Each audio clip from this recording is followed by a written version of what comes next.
Hello hello Zinta Zinta ಅಲ್ಲ heroine ಹೆಸರು Zinta so ಆದ್ರೆ ಜಿಂಟಾ ಅಲ್ಲ. ಸದ್ಯಕ್ಕೆ ನೀವು ಜಿಂಟಾ ಅಂತ ಅನ್ಕೊಳ್ಳೋಣ ರೀ ನಾವು ಪ್ರಪೋಸ್ ಮಾಡೋದು ಕಾಯ್ರಿ ಇಲ್ಲಿ ನೋಡು ಜಿಂಟಾ 80 ರೂಪಾಯಿ ಕಾಫಿನ AC ರೂಮಲ್ಲಿ ಕೂತ್ಕೊಂಡು ಕುಡ್ಕೊಂಡು 4 ದಿನ ಹೋಗಿದಿರೋ ಜೀನ್ಸ್ ಹಾಕೊಂಡು ಸೋಪ್ ದುಡ್ಡಲ್ಲಿ ಪರ್ಫ್ಯೂಮ್ ಮಾಡ್ಕೊಂಡು ಹೋಗೋನು ನಾನಲ್ಲ ಜಿಂಟಾ.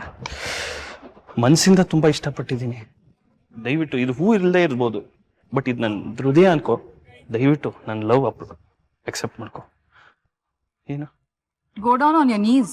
ಕೆಳ ಕೂತ್ಕೊಳ್ಳಿ. ಇಲ್ಲ ಈಗ ಜಸ್ಟ್ ನೀ ಸರ್ಜರಿ ಆಗಿದೆ ಸೊ ಆದ್ರಿಂದ no no you should propose ಅಂದ್ರೆ ಹಂಗಪ್ಪ ಹಿಂಗೆಲ್ಲ ಅಲ್ಲ ಪ್ರಪೋಸ್. आप क्या बोल रहे हो? मुझे कुछ समझ में नहीं आ रहा है. ನಾನು ಪ್ರೀತಿ ಜಿಂಟಾ ನಡೀರಿ ವೇಸ್ಟ್. ಆಂಟಿ ನೀ ಜಗ ಆಂಟಿ ನೋ ಯೂಸ್ ಆಂಟಿ ನಿಮ್ಮಗ ಎಲ್ಲ ಅವನು ತಾಯಿ ಮುಂದೆ ಪ್ರಪೋಸ್ ಮಾಡಕ್ ಬರ್ತಿಲ್ಲ. ಅಲ್ಲಿ ಆಗ್ಲೇ ಬೆವರಿಳಿತಾ ಇದಾರೆ ಒಂದು ಪ್ರಪೋಸ್ ಮಾಡೋದಕ್ಕೆ. ತಾಯಿ ಮುಂದೆ ಪ್ರಪೋಸ್ ಮಾಡಿ ಆದ್ರೆ ಇನ್ನೇನಾಗುತ್ತೆ. ಸೊ ಆಂಟಿ ಫುಲ್ ಮಿಕ್ಸ್ ಮಾಡಾಯ್ತಲ್ವಾ? ಇದೆಲ್ಲ ಮಿಕ್ಸ್ ಮಾಡಾಯ್ತು. ಸೊ ಇವಾಗ ಸ್ಟವ್ ಆನ್ ಮಾಡಬೇಕು. ಓಕೆ. ಸೊ ರಾಹುಲ್ ಎಸ್ ಈಗ ಏನ್ ಮಾಡ್ಬೇಕಂತೆ? ಇದು ಆನ್ ಮಾಡಿ ಸ್ವಲ್ಪ ಆಯಿಲ್ ಮಾಡಬೇಕು. ಆಯಿಲ್. ಸೊ ನೀವು ಚಿಕ್ಕವರಿದ್ದಾಗ ನಿಮ್ಮ ಪಾಕೆಟ್ ಮನಿ 500 ರೂಪೀಸ್ ಬಂಡಲ್ಸ್ ಅಲ್ಲೇ ಇರ್ತಿತ್ತಂತೆ. ಸೊ ಇದು ಆಂಟಿ ನಿಮ್ಗೆ ಗೊತ್ತಿರೋ ವಿಷಯನಾ ಇದು ಅಥವಾ ಇಲ್ಲ ಅನ್ಸುತ್ತೆ. ಇಲ್ಲ ಅನ್ಸುತ್ತೆ? ಆಕ್ಚುಲಿ ಅವ್ರ ಹತ್ರನೇ ಪಾಪ ಇರ್ತಾ ಇರ್ಲಿಲ್ವೇನೋ ಬಿಕಾಸ್ ನಾವು ತುಂಬಾ ಮಿಡಲ್ ಕ್ಲಾಸ್ ಫ್ಯಾಮಿಲಿಯಿಂದ ಬಂದವರು. ಬಟ್ ನನ್ನ ಫ್ರೆಂಡ್ ಹರ್ಬರ್ಟ್ ಅಂತ ಒಬ್ಬ ಆಂಗ್ಲೋ ಇಂಡಿಯನ್ ಇದ್ದ ಪಕ್ಕದಲ್ಲಿ. ಸೊ ಅವ್ರ ತಂದೆ ಯಾವ ರೇಂಜಿಗೆ ಪಾಕೆಟ್ ಮನಿ ಕೊಡ್ತಾ ಇದ್ರು ಅಂದ್ರೆ ಅವ್ನು ಎಲ್ಲಿ ಇಟ್ಕೊಳ್ಳೋದಂತ ಗೊತ್ತಾಗ್ತಿರಲಿಲ್ಲ. ಅವಾಗಲೇ 500 ರೂಪಾಯಿ ನೋಡಿ ಅವನು bro can you keep this ಅಂತ ಇಟ್ಕೊಳ್ತೀಯಾ ಸ್ವಲ್ಪ ನನ್ನ ಹತ್ರ ಎಕ್ಸಸ್ ಇದೆ ಇಟ್ಕೊ ಅಂತ. ನಾನು ಬೇಡ ಕಣೋ ಅಂದ್ರೆ no you use it if you want ಅಂತ. ಆರ್ ಯು ಶ್ಯೂರ್ ಅಂತ ನಿಮ್ಮ ಅಪ್ಪನ ಕೇಳಿದ್ಯಾ ಅಂತ. ಅವರಪ್ಪ yeah see this is his pocket money can do anything whatever he wants ಅಂತ ಡೈಲಿ ಒಂದು ಐಸ್ ಕ್ರೀಮು ಎಲ್ಲ ನನ್ನ ಫ್ರೆಂಡ್ಸ್ಗೆಲ್ಲ ನಾನೇ ಪಾರ್ಟಿ. ಅವನು ಓಹೋ ಅಂತ. ನನ್ನ ಫ್ರೆಂಡ್ಸ್ ಎಲ್ಲ ಕಾರಲ್ಲಿ ಬರೋರು ಅವ್ರ ಎಲ್ಲ ಫ್ಯಾಮಿಲಿ ಜೊತೆ ಸ್ಕೂಲ್ಗೆ. ನಾನು ಒಬ್ಬನೇ ಬಸ್ಸಲ್ಲಿ ಬರ್ತಾ ಇದ್ದಿದ್ದು ಬಟ್ ಅವ್ರೆಲ್ರಿಗೂ ನಾನೇ ಕೊಡಿಸ್ತಾ ಇದ್ದಿದ್ದು. ಎಂಜಾಯ್ ಅಂತ. ಅವ್ರ ಹತ್ರ ದುಡ್ಡು ಇರ್ತಾ ಇರಲಿಲ್ಲ. ಇವರೆಲ್ಲ ತಲೆ ಕೆಡಿಸ್ಕೊಳ್ಳೋ. ಇವ್ನು ನೋಡ್ರೆ ಬಸ್ಸಲ್ಲಿ ಬರ್ತಾನೆ, ನೋಡಿದ್ರೆ ಎಲ್ರಿಗೂ ಖರ್ಚು ಮಾಡ್ತಾನೆ. ಏನ್ ನಡೀತಾ ಇದೆ ಇಲ್ಲಿ ಅಂತ ಆ ವಯಸ್ಸಲ್ಲೇ ಥಿಂಕಿಂಗ್ ಅವ್ರದ್ದೆಲ್ಲ. ಸೊ ಆ ಒಂದು ತರ ಇತ್ತು. ಐ ಡೋಂಟ್ ನೋ ಇವತ್ತು ಹರ್ಬರ್ಟ್ ಎಲ್ಲಿದ್ದಾನೆ. It was nice. ಆಂಟಿ ಇದು ಬಿಸಿ ಆಯ್ತಾ? ಬಿಸಿ ಆಯ್ತು. ಸ್ವಲ್ಪ ಎಲ್ಲೋ ಪೌಡರ್ ಹಾಕ್ಬೇಕು ಇದಕ್ಕೆ. ಪೌಡರ್ ಮತ್ತೆ ಕಾರ್ನ್ಫ್ಲವರ್, ಇದು ಅರಿಶಿನ ಒಂದು ಸ್ವಲ್ಪ okay, just colour. Cornflour 1 teaspoon ಸುಮ್ಮನೆ ಅದು ಕ್ರಿಸ್ಪಿ ಬರೋದಕ್ಕೆ. ಸೊ ಇವಾಗ ಇದು ಮೊಟ್ಟೆ ಇದರಲ್ಲಿ ಮಾಡ್ಕೊಬೇಕು. ಮೊಟ್ಟೆನ ವೈಟ್ ಮಾತ್ರನಾ ಆಂಟಿ? ಎಲ್ಲೋ ವೈಟ್ ಮಾತ್ರ.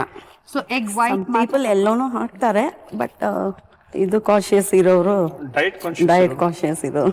ಸೊ ನಾವಿವಾಗ ಡಯಟ್ ಕಾನ್ಶಿಯಸ್ ಆಗಿ ಮಾಡೋಣ ಅಥವಾ ಎಗ್ ವೈಟ್? ಎಗ್ ವೈಟ್ ನ ಬೀಚ್ ಮಾಡ್ಕೊಳ್ಬೋದು ಆಂಟಿ. ಈಗ ನೆಕ್ಸ್ಟ್ ಏನ್ ಮಾಡ್ಬೇಕಂತೆ? ಇವಾಗ ಇದು ಮಿಕ್ಸ್ ಇದೆಯಲ್ಲ ಅದನ್ನ ಈ ತರ ರೌಂಡ್ ಬಾಲ್ಸ್ ತರ ಉಂಡೆ ಮಾಡ್ಕೊಬೇಕು. ಓಕೆ ಆಯ್ತಾ? ಸೊ ರಾಹುಲ್, ಈ 500 ರೂಪಾಯಿ ನೋಟ್ ಅಲ್ಲಿ ಅದ್ ಎಷ್ಟ್ ಸತಿ ನೀವು ಕುಚ್ ಹೋತಾ ಹೇ ನೋಡಿದ್ರಿ? ಎಲ್ಲೋ ಒಂದ್ ಕಡೆ ಈ ಕಡೆ ದುಡ್ಡು ಹರ್ಬರ್ಟ್ ಇಂದ ಸಿಗ್ತಾ ಇತ್ತು 500 ರೂಪಾಯಿ. ಸೊ ಬಟ್ ಬಸ್ಸಲ್ಲಿ ಹೋಗ್ತಾ ಇದೆ ಎವ್ರಿ ಡೇ. ಎಲ್ಲೋ ಒಂದ್ ಕಡೆ ನಮ್ಮ ಒಂದು ಟೀಚರ್ ಹೊಸಬ್ರು ಬಂದಿದ್ರು. ಸೊ ಒಂದು ಹೋಮ್ ವರ್ಕ್ ಕೊಟ್ಟಿದ್ರು ನಮ್ಗೆಲ್ರಿಗೂ ಮಾಡಕ್. 7th ಸ್ಟ್ಯಾಂಡರ್ಡ್ ಅಲ್ಲಿ ಇದ್ದೆ ಅವಾಗ. ಸೊ ಎಲ್ರಿಗೂ ಹೋಮ್ ವರ್ಕ್ ಕೊಟ್ಬಿಟ್ಟು ನೆಕ್ಸ್ಟ್ ವೀಕ್ ಮಾಡ್ಕೊಂಡು ಬನ್ನಿ ಅಂತ 1 ವೀಕ್ ಟೈಮ್ ಕೊಟ್ಟಿದ್ರು ಬಿಕಾಸ್ ಅಷ್ಟು ಹೋಮ್ ವರ್ಕ್ ಇತ್ತು. ನಾನು ಏನು ಹೊಸ ಟೀಚರ್ ಏನ್ ಮಾಡ್ತಾರೆ ಅಂತ ನಾವೆಲ್ಲ ಸುಮ್ಮನೆ ಇದ್ವಿ. ಫಸ್ಟ್ ಹೋಗಿ ಎಲ್ಲರೂ ಕೇಳಿದ್ರು. ಅದರಲ್ಲಿ ಒಂದು 2-3 ಜನ ಮಾಡಿರಲಿಲ್ಲ. You all come the side ಅಂತಂದ್ರು. ಸೊ ಕ್ಲಾಸ್ ಮುಗಿರ್ಲಿಲ್ಲ. ಸೊ ಅಗೇನ್ ನೆಕ್ಸ್ಟ್ ನಮಗೆ ಕರೆದ್ರು, ನೀವು ಬನ್ನಿ ಅಂತ. ನಾನು ಮಾಡಿರ್ಲಿಲ್ಲ. ಕಮ್ ದಿ ಸೈಡ್ ಅಂತಂತ ಕರೆದಿ ಶೋ ಮಿ ಯುವರ್ ನಕಲ್ಸ್ ಅಂತಂದ್ರು. ಸೊ ನನ್ನ ಪಕ್ಕದಲ್ಲಿ ಇರೋನ್ ಫಸ್ಟ್ ಕೊಟ್ಟ. ಆ ಡಸ್ಟರ್ ತಿರ್ಗಿಸಿ ಹೊಡೆದಿದ್ದೇಟು ಅವ್ನು ಹಿಂಗಿದ್ದವನು ಅಂದ. ನನಗೆ ಅದು ನೋಡಿ ನನ್ನ ಕೈ ಕಾಲೆಲ್ಲ ನಡಗ್ಬಿಡ್ತು. Ma'am I have done ma'am, ನೀವು ಕೇಳಿದ್ದೆ ಅದು ಇದು ಅಂತ ಎಂತ ಶೋ ಮಿ ಯುವರ್ ನಕಲ್ಸ್ ಅಂತ ಕೊಟ್ಟರು. ಅವತ್ತು ರಾತ್ರಿ ಎಲ್ಲ ಪೇಯ್ನ್ ಹಂಗಿತ್ತು. ಮನೆಗೆ ಹೋಗ್ಬಿಟ್ಟು ತೋರಿಸ್ಕೊಂಡಿಲ್ಲ, ಮಾಡಿಲ್ಲ. ಇವಾಗ ನೆಕ್ಸ್ಟ್ ಡೇ ಬಸ್ಸಲ್ಲಿ ಅಗೇನ್ ಸ್ಕೂಲ್ಗೆ ಹೋಗ್ತಾ ಇದ್ದೀನಿ. ಅದು ಹೊಡೆದಿದ್ದೇ ಫ್ಲಾಶ್ ಬ್ಯಾಕ್ ಬರ್ತಾ ಇದೆ. ಆ್ಯಂಡ್ ಯು ಕೆನಾಟ್ ಅಷ್ಟು ಹೋಮ್ ವರ್ಕು ಒಂದು ದಿನದಲ್ಲಿ ಮಾಡೋಕ್ಕಾಗಲ್ಲ ಬಿಕಾಸ್ 1 ವೀಕ್ ಟೈಮ್ ಕೊಟ್ಟಿದ್ದೆ ಅದಕ್ಕೆ. ಸೊ ಬಸ್ಸಲ್ಲಿ ಹೋಗ್ಬೇಕಾದ್ರೆ ಗ್ಯಾಲಕ್ಸಿ ಥಿಯೇಟರ್ ಅಂತ ಅವಾಗಿತ್ತು. ಸೊ ಹಿಂಗೆ ನೋಡಿದೆ ಕುಚ್ ಸಿನಿಮಾ ಇತ್ತು. ಈ ಕಡೆ ಕುಚ್ ಆ ಕಡೆ ಡಸ್ಟರ್ ಏಟು. ಕುಚ್ ಡಸ್ಟರ್ ಏಟು ಯಾವುದು ಅಂತ ಯೋಚನೆ ಮಾಡ್ತಾ ಇದ್ದೆ. ಸೀದಾ ಬಸ್ಸಿಂದ ಇಳಿದೆ. ಸಿನಿಮಾಗೆ ಹೋಗಿ ನೋಡ್ತೀನಿ. ಐಮ್ ತುಂಬ ಎಮೋಷ್ನಲ್ ಪರ್ಸನ್ ನಾನು. ಬೇಗ ಹತ್ಬಿಡ್ತೀನಿ, ಬೇಗ ಒಂದು ಎಮೋಷ್ನಲ್ ಅಟ್ಯಾಚ್ ಆಗಿಬಿಡ್ತೀನಿ. ಸಿನಿಮಾ ನೋಡ್ತಾ ಇದ್ದೀನಿ, ಒಂದು ಸೀನಲ್ಲಿ ಸಲ್ಮಾನ್ ಖಾನ್ದು ಶಾರುಖ್ ಖಾನ್ ಒಂದು ಸಿಚುವೇಶನ್ ಬರುತ್ತೆ ವೇರ್ ಕಾಜೋಲ್ ಹೇಳ್ಕೊಂಡು ಹೋಗೋದು. ಅದು ನೋಡಿ ಹತ್ತಿ ಶೋ ಮುಗೀತಾ ಇದ್ದಂಗೆ ಅಳ್ತಾನೆ ಆಚೆ ಬಂದೆ. ಕಣ್ಣು ಒರೆಸ್ಕೊಂಡು ಎಲ್ಲೋ ಒಂದು ಕಡೆ ಖುಷಿ, ಕಾಜಲು ಮತ್ತು ಶಾರುಖ್ ಖಾನ್ ಸೇರಿದ್ರು ಅಂತ ಖುಷಿಯಾಗಿ ಕೊನೆಗೆ ಮನೆಗೆ ಬಂದಿದ್ದು. Second day again same Galaxy theatre ಹತ್ರ ಹೋದೆ. ಡಸ್ಟರೇಟಾ ಮೂವಿನ ಅಗೈನ್ ಇಳಿದೆ. ಈ ಥರ 14 days ಮಾಡಿದೆ. 14 days same movie, same interval ಅಳೋದು, ಬರುವಾಗ ಕಣ್ಣು ಒರೆಸ್ಕೊಂಡು ಬರೋದು. I still remember. 14 ದಿನ ಹಂಗೆ ಮಾಡಿದೆ. 15th ಡೇ ಬ್ರಿಗೇಡ್ ರೋಡ್ ಸುತ್ತದು. 15th ಡೇ ಏನಾಯ್ತು, ನಮ್ಮ ಮಮ್ಮಿ ಅಂದ್ರು ಹಿಂಗೆ ಎಲ್ಲ ಫ್ಯಾಮಿಲಿ ಎಲ್ಲ ರೆಸಾರ್ಟ್ಗೆ ಹೋಗ್ತಾ ಇದೀವಿ, ಸೊ ಬಂದು ಪಿಕಪ್ ಮಾಡ್ತೀನಿ ಅಂತ. ನಾನಿಲ್ಲ, ನನಗೆ ಸ್ಕೂಲ್ ಬಸ್ಸಿಂದ ಬ್ರಿಗೇಡ್ ರೋಡ್ವರೆಗೂ ಬಿಡ್ತಾರೆ, ಸೊ ಅಲ್ಲಿ ಬಂದ್ಬಿಡಿ ಅಂತ. ಓಕೆ ಅಂತ ಹೇಳಿದ್ರು. ನಾನು ಅಗೇನ್ ಮೂವಿ ನೋಡ್ಬಿಟ್ಟು ಬ್ರಿಗೇಡ್ ರೋಡಲ್ಲಿ ಓಡಾಡ್ಕೊಂಡಿದ್ದೆ. 3:30 ಬರ್ತೀನಿ ಅಂತ. ಬ್ರಿಗೇಡ್ ಅಲ್ಲಿ ಓಡಾಡ್ತಾ ಇರಿ ನೀವು. ಆಂಟಿ ಇದನ್ನ ಏನ್ ಮಾಡೋಣ ಹೇಳಿ. ಸೊ ಇದನ್ನ ಹಿಂಗೆ ಇದ್ರಲ್ಲಿ ಡಿಪ್ ಮಾಡ್ಬಿಟ್ಟು ಏನ್ ಮಾಡ್ಬೇಕು ಇವಾಗ, ಎಗ್ ವೈಟ್ ಅಲ್ಲಿ ಇವಾಗ ಇದ್ರ ಮೇಲೆ ಹಿಂಗೆ ಪ್ಲಾಟರ್ ಮಾಡ್ಬೇಕು ಹಿಂಗೆ. ಓಕೆ. ಆಮೇಲೆ ಈ ತರ ಹಿಂಗ್ ಈ ಕಡೆ ತಿರುಗಿಸಿ ಹಿಂಗೆ ಮಾಡಿದ ತಕ್ಷಣ ಹಿಂಗೆ ಎತ್ತಿ ಇದ್ರ ಮೇಲೆ ಹಾಕ್ಬೇಕು, ತವಾ ಮೇಲೆ ಅಷ್ಟೇ. ಸೊ ಲೈಕ್ ದಿಸ್ ಎಲ್ಲ. ಸೊ ಇವಾಗ ನೀವು ಬ್ರಿಗೇಡ್ ರೋಡ್ ಅಲ್ಲಿ ಓಡಾಡ್ತಾ ಇದ್ದೀರಾ. 3:30 ಬರ್ತೀನಿ ಅಂದವರು 5 ಗಂಟೆ ಆದ್ರೂ ಬಂದಿಲ್ಲ. ಸೊ ಇಷ್ಟರಲ್ಲಿ ನನಗೆ ಕೋಪ ಬಂದಿದೆ, ನಮ್ಮ ತಾಯಿ ಬಂದಿಲ್ಲ, ಟೈಮ್ ಇದು ಮಾಡ್ತಾ ಇದಾರಂತ. ಅವ್ರು ನಮ್ಮ ಮಾಮನ ಗಾಡೀಲಿ ಬಂದರು, ಸೀದಾ ನಿಲ್ಲಿಸಿದ್ರು. ನಾನು ಹತ್ಕೊಂಡೆ ಗಾಡೀಲಿ. ನಾನು ಕೋಪದಲ್ಲಿದ್ದೀನಿ, ಅವ್ರ ಫೇಸು ಫುಲ್ ಕೋಪದಲ್ಲೇ ಇದ್ದಾರೆ. ಏನಂತ ಗೊತ್ತಾಗ್ತಾ ಇಲ್ಲ. ಟೈಮ್ ಇದಾ ಬರೋದು ಅಂತ ಇವ್ರೇನು ಮಾತಾಡಿಲ್ಲ. ಸೀದಾ ಮನೆಗೆ ನಡೀರಿ ಅಂತ. ನಾನು ರೆಸಾರ್ಟ್ಗೆಲ್ಲ ಹೇಳಿದ್ದು ಅಂತ. ಮನೆಗೆ ಇಳಿದು ನನಗೆ ಇಳಿಸ್ಕೊಂಡ್ರು, ನೀವೆಲ್ಲ ಹೋಗಿ ಅಂತ ಅವ್ರು ಕಳಿಸ್ಬಿಟ್ರು. ನಾನು ಯಾಕೆ ಅಂತ ಮನೆಗೆ ಹೋಗ್ತಾ ಇದ್ದಂಗೆ ಬೆಲ್ಟ್ ತೆಗೆದ್ರು. ನಾನು ಓಹೋ ಇದೇನೋ ಆಗಿದೆ ಅಂತ ನೋಡಿದ್ರೆ ಸೀದಾ ಅವ್ರ ಸ್ಕೂಲ್ ಹತ್ರ ಹೋಗಿದ್ದಾರೆ. ಸ್ಕೂಲ್ ಹತ್ರ ಅವ್ರು ಹೇಳಿದ್ದಾರೆ, ಹಿಂಗೆ ರಾಹುಲ್ ಬಂದಿಲ್ವಲ್ಲ ಅಂತ. ಎಲ್ಲೋಗಿದೆ ಅಂತ ಬೀಳಕ್ ಶುರು ಆಯ್ತು. ಏಟು ಗೇಟಿಂದ ಮನೆಯಿಂದ ಗೇಟು ಅಟ್ಟಿಸ್ಕೊಂಡು ಬಂದು ಹೊಡಿತಾ ಇದ್ದಿದ್ದು. ಸೊ ಈ ತರ ಏಟ್ಗಳು ಬಿತ್ತು. ತಪ್ಪು ಮಾಡಿದ್ದಂತೂ ಸತ್ಯ, ಬಟ್ ಆ ಏಟ್ ಅಂತ ಅನ್ಕೊಂಡು ಡಬಲ್ ಏಟ್ ಸಿಕ್ತು. ಸೊ ದಯವಿಟ್ಟು ಮಕ್ಳು ನೋಡ್ತಾ ಇರೋರು ಇದು ಇನ್ನೊಂದ್ಸಲ ಮಾಡಕ್ ಹೋಗ್ಬೇಡಿ, ಯಾಕಂದ್ರೆ ಈ ತರ ಏಟ್ಗಳು ಬೀಳುತ್ತೆ, ಮಾಡೋದು ಕೆಟ್ಟದು.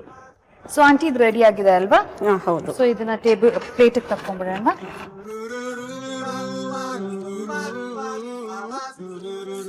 ಸೊ ವೀಕ್ಷಕರೇ, ಕ್ರಿಸ್ಪಿ ಫಿಶ್ ಕಟ್ಲೆಟ್ ರೆಡಿ ಆಗಿದೆ. ಇದಕ್ಕೆ ಬೇಕಾಗಿರುವಂತ ಇಂಗ್ರೀಡಿಯೆಂಟ್ಸ್ ಏನು ಅಂತ ಒಂದು ಸಣ್ಣ ರೀಕ್ಯಾಪ್ ನಲ್ಲಿ ನೋಡ್ಕೊಂಡ್ ಬನ್ನಿ. ನಾವು ಟೇಬಲ್ಗೆ ಹೋಗೋಣ ಆಂಟಿ. ಆಯ್ತು. ಫಿಶ್ ಕಟ್ಲೆಟ್ ಬೇಕಾಗುವ ಸಾಮಗ್ರಿಗಳು: ರಸ್ ಪೌಡರ್ ಅರ್ಧ ಬಟ್ಲು, ಮೀನು ಅರ್ಧ ಕೆಜಿ, ಬೇಯಿಸಿದ ಆಲೂಗಡ್ಡೆ 1 ಬಟ್ಲು, ಶುಂಠಿ ಬೆಳ್ಳುಳ್ಳಿ ಪೇಸ್ಟ್ ಅರ್ಧ ಟೀ ಚಮಚ, ಉಪ್ಪು ರುಚಿಗೆ ತಕ್ಕಷ್ಟು, ಅರಿಶಿಣ ಅರ್ಧ ಟೀ ಚಮಚ, ಈರುಳ್ಳಿ ಅರ್ಧ ಬಟ್ಲು, ಹಸಿಮೆಣಸಿನಕಾಯಿ ಅರ್ಧ ಟೀ ಚಮಚ, ಕೊತ್ತಂಬರಿ ಸೊಪ್ಪು 3 ಟೀ ಚಮಚ, ಕಾರ್ನ್ಫ್ಲೋರ್ 2 ಟೀ ಚಮಚ, ಮೊಟ್ಟೆ 2, ಎಣ್ಣೆ 1 ಬಟ್ಟಲು.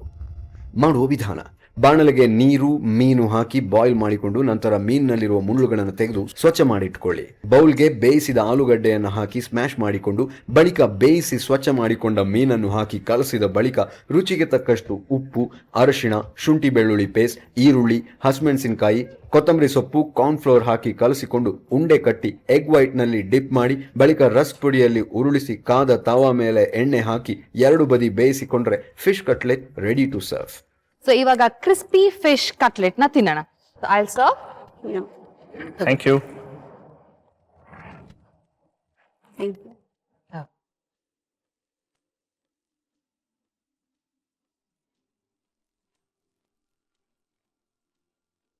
Nice aunty. ತುಂಬಾ ಚೆನ್ನಾಗಿದೆ. ಸೊ ಅಮ್ಮನ ಮಾತೆಲ್ಲ ಕೇಳ್ತೀರಾ? 100%. ಅಮ್ಮನ್ ಕಡೆ ಅಷ್ಟೊಂದು ಪ್ರೀತಿ, ಎಸ್. ಅಮ್ಮನ್ಗೆ ನೋವು ಕೊಡ್ಬಾರ್ದು ಅಂತ ಹೇಳ್ಬಿಟ್ಟು ನೀವು ಯಾವ್ದೋ ಒಂದು ಮೇಜರ್ ಇಂಪಾರ್ಟೆಂಟ್ ವಿಷಯ ಅವರಿಂದ ಮುಚ್ಚಿಟ್ಟಿದ್ರಿ. ಸೊ ಏನದು? ಇಲ್ಲ, ಆ್ಯಕ್ಚುಲಿ ಅವ್ರು ಏನೇ ಸ್ಟ್ರಿಕ್ಟ್ ಇರ್ಬೋದು, ಅವರು ನನ್ನ ಇಷ್ಟು ವರ್ಷದಲ್ಲಿ she is always been there. ನನ್ನ ಕಷ್ಟದ ಟೈಮು ಇವತ್ತು ಕೂತ್ಕೊಂಡು ನಗ್ತಾ ಇರ್ಬೋದು, ಬಟ್ ಎಲ್ಲ ಮನುಷ್ಯರಿಗೆ ಯಾವುದೋ ಒಂದು ಪಾಯಿಂಟ್ ಆಫ್ ಟೈಮಲ್ಲಿ ಒಂದು ಕಷ್ಟ ಅಂತ ಬರುತ್ತೆ. ನಮಗೆ ಸ್ವಲ್ಪ ಜಾಸ್ತಿನೇ ಬಂದಿತ್ತು. 8 ವರ್ಷ ಸ್ಟ್ರಗಲ್ ಮಾಡಿದೆ. ಆ ಫೇಸಲ್ಲಿ CCL ಅಂತ ಸೆಲೆಬ್ರಿಟಿ ಕ್ರಿಕೆಟ್ ಲೀಗ್, ಅಂದರೆ ಇವಾಗ I am a very good batsman. 3 ವರ್ಷ ನನಗೆ ಚಾನ್ಸ್ ಸಿಕ್ಕಿರಲಿಲ್ಲ, ಯಾರೂ ನೋಡ್ತಾ ಇರಲಿಲ್ಲ ನನ್ನ ಬ್ಯಾಟಿಂಗು. ಸಬ್ಸ್ಟಿಟ್ಯೂಟ್ ಥರ ಎಲ್ರಿಗೂ ನೀರು ಕೊಡ್ತಾ ಇದ್ದೆ. ಬಟ್ ನಾನು ಎಲ್ರಿಗೂ ಹೇಳೋದು, ಒಂದ್ಸಲ ನನ್ನ ಬ್ಯಾಟಿಂಗ್ ನೋಡಿ, ಒಂದ್ಸಲ ನನ್ನ ಬ್ಯಾಟಿಂಗ್ ನೋಡಿ ಅಂತ. ಇವತ್ತು ಓಪನಿಂಗ್ ಬ್ಯಾಟ್ಸ್ಮನ್ ಇರ್ಬೋದು, ಬಟ್ ಆ 3 years I was a good player, ನಂಗೆ ಚಾನ್ಸ್ ಸಿಗ್ತಾ ಇರಲಿಲ್ಲ. ಆ ಟೈಮಲ್ಲಿ ಆ ಫ್ರಸ್ಟ್ರೇಷನಲ್ಲಿ ಒಂದಿನ ಏನಾಯಿತು, ಆಫ್ಟರ್ ಪಾರ್ಟಿ ಇತ್ತು. ಮರಾಠಿ ಟೀಮ್ ಮೇಲೆ ನಾವು ಗೆದ್ದಿದ್ವಿ, ಕರ್ನಾಟಕ ಬುಲ್ಡೋಸರ್ಸ್ ಗೆದ್ದಿದ್ವಿ.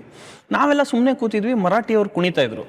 ನಾನು ಲೇ ಅವ್ರು ಸೋತು ಕುಣಿತಾ ಇದ್ದಾರೆ, ನಾವು ಗೆದ್ದು ಕುಣಿದೇ ಇದ್ರೆ ಏನ್ರು ಬಂದ್ರು ಅಂತ ನಾನು ಹೋದೆ. Heavy dance, frustration level. Diganth ಏನು ಮಾಡ್ದ, ಒಂದು ವಿಡಿಯೋ ತೆಗಿತಾ ಇದ್ದ ಹಿಂಗೆ. ಸೊ ನಂದು ಡ್ಯಾನ್ಸ್ ತೆಗಿತಾ ಇದ್ದ, ಮಹೇಶ್ ಮಂಜ್ರೇಕರ್ ಬಂದ, ಹಿಂಗೆ ವಿಡಿಯೋಲಿ ತೆಗೆದ್ಬಿಟ್ಟು ಇನ್ನು ಮಹೇಶ್ ಮಂಜ್ರೇಕರ್ ಹೋಗಿ ಹಿಂಗೆ ನೋಡೋಷ್ಟರಲ್ಲಿ ನಾನು ಇಲ್ಲಿಲ್ಲ. ಕೆಳಗಡೆ ನೋಡ್ರೆ ಕೆಳಗಡೆ ಬಿದ್ದೋಗಿದ್ದು. ಏನಾಗಿದೆ, ಆಡುವಾಗ ಮ್ಯಾಟಿಗೆ ನನ್ನ ಕಾಲು ತಗ್ಲಾಕೊಂಡು ಬಿದ್ದೆ. ಐ ಫೆಲ್ ವೆರಿ ಆಕ್ವರ್ಡ್ ಸಿಚುವೇಶನಲ್ಲಿ ಬಿದ್ದೆ. ಸೊ ಬೇಸಿಕಲಿ 2 ಮೂಳೆಗಳಿರುತ್ತೆ ಕಾಲಲ್ಲಿ. ಸೊ ಮಧ್ಯದಲ್ಲಿ ಒಂದು ಲಿಗಮೆಂಟ್ ಅನ್ನೋದಿರುತ್ತೆ, ಅದು ಕಟ್ಟಾಗೋಯ್ತು. ಮೆನಸಿಕ್ಕಸ್ ಅದು ಇದು ಎಲ್ಲ ಟೇರ್ ಆಗೋಯ್ತು ಕಾಲ್ದು.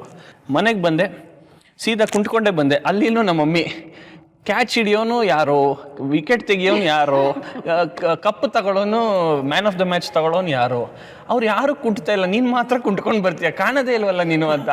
ನಾನಂದೆ ಇಲ್ಲ, ಆಫ್ ಫೀಲ್ಡ್ ನಾನು ವೆರಿ ಹಾರ್ಡ್ ವರ್ಕರು ಅಂತ. ಸೊ ಕಾಲು ಮುರಿದೋಗಿದೆ ಒಳಗಡೆ, ಬಟ್ ಕುಂಟ್ಕೊಂಡು ಬಂದೆ. ಇವರು ಏನು ಕಾಲು ಅಂತಂದ್ರು, ನಾನಿಲ್ಲ ಏನೋ ಸ್ವಲ್ಪ ಏಟಾಗಿದೆ ಅಷ್ಟೇ ಅಂತ. ಇವಾಗ ಆಪ್ರೇಷನ್ ಹೆಂಗೆ ಮಾಡಿಸೋದು, ಕೈಯಲ್ಲಿ ದುಡ್ಡಿಲ್ಲ, ಇವ್ರು ಕೇಳಂಗಿಲ್ಲ. ಸೊ ಆವಾಗ ಒಂದು ಕುಕರಿ ಶೋ ತೊಗೊಂಡೆ. ಕುಕರಿ ಶೋ ತೊಗೊಂಡ್ಬಿಟ್ಟು ಅವ್ರಿಗೆ ಹೇಳಿದ್ದೆ ನಾನು, ಸರ್ ಹಿಂಗೆ ನಾನು ಇಷ್ಟು ದಿನ ನಾನು ದುಡ್ಡು ಕೇಳಿದೆ, ಅವ್ರು ಇಲ್ಲ ಇಷ್ಟ ಆಗಲ್ಲ ಅಂತಂದ್ರು. ಅದು TRP ಅಂತ ಇಷ್ಟು ಬಂದರೆ ನಾನು ಕೊಡ್ತೀನಿ ಅಂತ. ನನಗೆ ಕಾನ್ಫಿಡೆನ್ಸು, ಇದರ ಅಪ್ಪನಂಗೆ ಬರುತ್ತೆ ನನಗೆ ಅಂತ. ನೋಡಿದ್ರೆ ಟಚ್ ವುಡ್ ಹಂಗೆ ಬಂತು, ತುಂಬ ಚೆನ್ನಾಗಿ TRP ಬಂತು. ಅವ್ರು ಕೊಟ್ಟಿದ್ದ ದುಡ್ಡು ಫಸ್ಟ್ ಹಾಫ್ ಪೇಮೆಂಟ್ ಆಯಿತು, ಕೊಟ್ಟೆ. ಹಂಗೆ ಸರ್ಜರಿ ಹೋಗ್ಬೇಕು ಇವಾಗ 4 ದಿನ ಹೆಂಗೆ ಹೋಗೋದು. ಸೊ ನಮ್ಮ ತಾಯಿಗಂದೆ, ಕೂಲ್, ನಾವು ಅಶೋಕ್ ಕೇಣಿ ಅವ್ರ ಬರ್ಡೇ ಇದೆ 4 ದಿನ, don't cry. So Ashok Keni birthday ಇತ್ತು. ಸೊ ನಾನೇನು ಅಂದ್ಬಿಟ್ಟೆ, ಅಶೋಕ್ ಕೇಣಿ ಸರ್ದು ಬರ್ಡೇ ಇದೆ, ಸೊ ನಾನು 4 ದಿನ ಹೋಗ್ತಾ ಇದ್ದೀನಿ ಅಂತ ಹೇಳ್ಬಿಟ್ಟು ಹೋಗಿ ಅಡ್ಮಿಟ್ ಆಗಿಬಿಟ್ಟೆ. ಅಡ್ಮಿಟ್ ಆಗಿ ಸರ್ಜರಿ ಮುಗಿಸ್ಕೊಂಡು ಆ ಒಂದು ಕೈಯಲ್ಲಿ ಹಿಡ್ಕೊಂಡು ಬಂದಾಗ that is when she got to know that ಹಿಂಗೆ ಸರ್ಜರಿ ಆಗಿರೋದು. ಅಲ್ಲಿವರೆಗೂ ಅವ್ರಿಗೆ ಗೊತ್ತಿಲ್ಲ. ಬಿಕಾಸ್ ನಂದು ಒಂದು ಕನ್ಸರ್ನ್ ಇದ್ದಿದ್ದು, ನನಗೆ ಹಾಸ್ಪಿಟಲ್ ಬೆಡ್ಡಲ್ಲಿ ಅವ್ರು ನೋಡಿದಾಗ ಇವರು ಟೆನ್ಷನ್ ತೊಗೊಂಡ್ಬಿಡ್ತಾರೆ. ಕೇಳಿಸ್ಕೊಂಡೆ. So that's how it is. Don't cry. Thank you aunty, ತುಂಬಾ ಚೆನ್ನಾಗಿತ್ತು fish cutlet, very very tasty. ನೀವು ಬಂದಿದ್ದು ತುಂಬಾ ಖುಷಿ ಆಯ್ತು. ಸೊ ನೀವು ಇಲ್ಲಿಗೆ ಬಂದು ಹೇಗೆ ಅನ್ನಿಸ್ತು? Thanks for the colours TV, and really I'm very happy to come to my son's show like this. And ನಾನು ನನ್ನ ಮಗನ ತುಂಬ ಅಪ್ರಿಷಿಯೇಟ್ ಮಾಡ್ತೀನಿ. Like really he has made my day today, so thanks to him also. Thank you aunty, thank you. ನೀವು ಬಂದಿದ್ದು Thank you, ತುಂಬಾ Chaitra. ಖುಷಿ ಆಯ್ತು. Thank you. ಸೊ ವೀಕ್ಷಕರೇ, ನಾಳಿನ ಸಂಚಿಕೆಯಲ್ಲಿ ರಾಹುಲ್ ಅವರ ಸ್ಪೆಷಲ್ ಗೆಸ್ಟ್ ಯಾರು, ಆಮೇಲೆ ರಾಹುಲ್ ಅವರು ಆಪರೇಷನ್ ಥಿಯೇಟರ್ ಅಲ್ಲಿ ಅನಸ್ತೇಶಿಯಾ ಇಂದ ಹೊರಗೆ ಬಂದ ತಕ್ಷಣ ಫಸ್ಟ್ ಕ್ವೆಶ್ಚನ್ ಕೇಳಿದ್ ಏನು, ಅವ್ರ ಫಸ್ಟ್ ಕ್ರಶ್ ಯಾರು, ಸೊ ಇದೆಲ್ಲ ತಿಳ್ಕೊಳ್ಳೋಣ ನಾಳಿನ ಸಂಚಿಕೆಯಲ್ಲಿ. ನಾನು ನಿಮ್ಮ ಮನೆ ಮಗಳು ಚೈತ್ರ ಅವ್ರು ಹೇಳ್ದಂಗೆ ಕ್ರಶ್ ಗಿಶ್ ಎಲ್ಲ ಹೇಳಕ್ ಹೊರಟಿದ್ದಾರೆ. ನೋಡೋಣ ಅದ್ಯಾರು ಏನು ಹೇಳ್ತಾರೆ ಅಂತ. ಏನ್ ಹೇಳ್ತಾರೆ ನಾನೆಲ್ಲ ನೀವೇ ಹೇಳ್ಬೇಕು. ನಾನೇ ಹೇಳ್ಬೇಕಂತೆ. ಸರಿ, 100% ಹೇಳ್ತೀನಿ. ಯಾಕಂದ್ರೆ ಸ್ಟಾರ್ ಸವಿರುಚಿಗೆ ಬಂದ್ಮೇಲೆ ನಿಜಾಂಶಗಳು ಗೊತ್ತಾಗ್ಬೇಕಲ್ವಾ. ಸೊ ಅದರಿಂದ ಹೇಳ್ತೀನಿ, ಸ್ಟೇ ಟ್ಯೂನ್ ಟು ಸ್ಟಾರ್ ಸವಿರುಚಿ. ಅಲ್ಲಿ ತನಕ ಅವ್ರ ಕಡೆಯಿಂದ ನನ್ನ ಕಡೆಯಿಂದ ಬಾಯ್.